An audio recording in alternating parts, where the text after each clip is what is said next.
Кешегі тамақты жылытып жесеңіз не болатынын білесіз бе? Сәлем достар, сіздермен бірге тән саулығы арнасы каналыма тіркеліп, қоңырау белгісін басуды ұмытпаңыздар. Кешегі тамақты тойып жегенше бір дана жеміс немесе көкөніс жеп қанағат етіңіз. Медицина мамандарының айтуына қарағанда, кешегі тамақтың адам ағзасына зияны шаш етектен екен.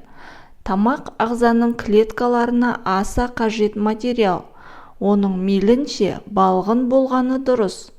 Себебі, ағза дұрыс жұмыс істеген жағдайда ғана денсаулық өте жақсы болатыны анық дейді дәрігерлер. Ертеңгі тамақты бүгін дайындап қоятын отбасылардың көптігі жасырын емес. Әсіресе жұмысбасты әйелдер мен кафе-асханаларда күні бұрын дайындайтыны анық. Бастысы ыстық тамақ болса болғаны деп қараймыз. Алайда кешегі тамақтың зияны тез дайын болатын тамақтардан 2 есе көп екен. Ал диетолог мамандар кешегі тамақ түгілі 2 сағат бұрын туралған көкөністер мен жемістерден де бас тартуға шақырады. Себебі олар құрамындағы барлық пайдалы заттарынан айырылып, керісінше зиянды заттар бөлетін көрінеді. Бір күн бұрын дайындалған тағам өзінің пайдалы қасиеттерін жояды. Адамның қарнын тойғызғаны мен денесін ауыртып, тез шаршайтын болады.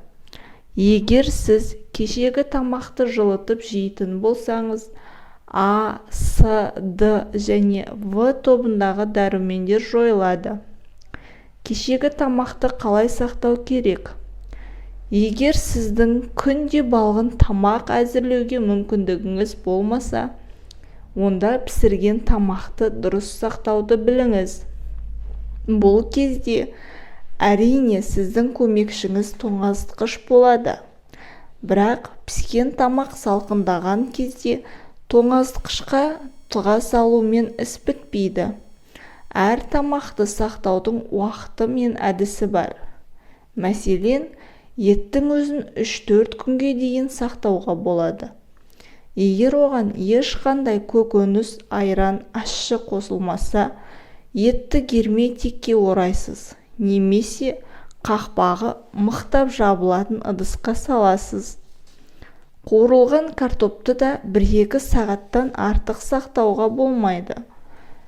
Жаңа піскен соң мейлінше тоңазытқышқа қоймағаныңыз жөн.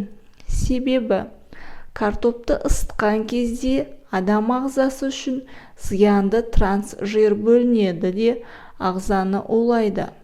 Тауық етінен дайындалған тағамдарды да ұзақ сақтау қауіпті. Дәрігерлер 2 рет жылытылған тауық еті ақуыздың құрамын құртады дейді. Бұл кезде еттің қорытылуы қиындап, асқазанның жұмысы нашарлайды. Балық өнімдерінде 2 сағаттан соң жемей-ақ қойыңыз. Бұл тіпті өлім қаупін туғызуы да ғажап емес. Әсіресе қуырылған, тұздалған балықты сақтаудың қажеті жоқ. Сол мезетте тойып жесеңіз, ағзаны қажетті дәрумендер мен минералды затпен байытасыз. Кәдімгі қайнатпа сорпаның да пайдасынан зияны көп. Кешегі сорпаны жылытып жесеңіз, ағзада құрт пайда болады. Жаңа тамақ дайындауға мүмкіндік болмай, ішуге тура келсе, қатты қайнатқаныңыз дұрыс. Түрлі жармадан дайындалған ботқаның да кешегісі зиянды. Тіпті таңертең піскен ботқаны түсте жемеуге кеңес береміз. Ескеріңіз, ешқашан піскен тамақ пен шикі тамақты тоңазытқышқа қатар қоймаңыз. Кешегі тамақтың қауіптілігі қандай? Дұрыс дайындалмаған тамақтың зияны мол. Ең алдымен асқазанның, бүйрек пен бауырдың жұмысын нашарлатады. Ағзаны өте баяу қимылмен улайды. Ішекке, асқазанға, бауырға құрт түсіріп, іште кеміреді. Аурудың алдын алу үшін Сондықтан да ағзамызды өз қолымызбен уламай тұрып әрекет жасайық. Мейлінше балғын тамақ әзірлеуге тырысайық. Кешегі тамақты тойып жегенше бір дана жеміс немесе көкөніс жеп қанағат етіңіз.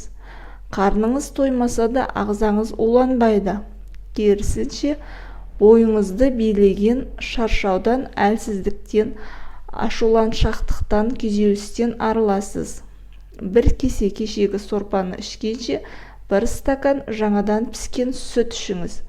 Міне сол кезде ағзаны қажетті дәрумендермен, минералды элементпен және пайдалы маймен қамтисыз.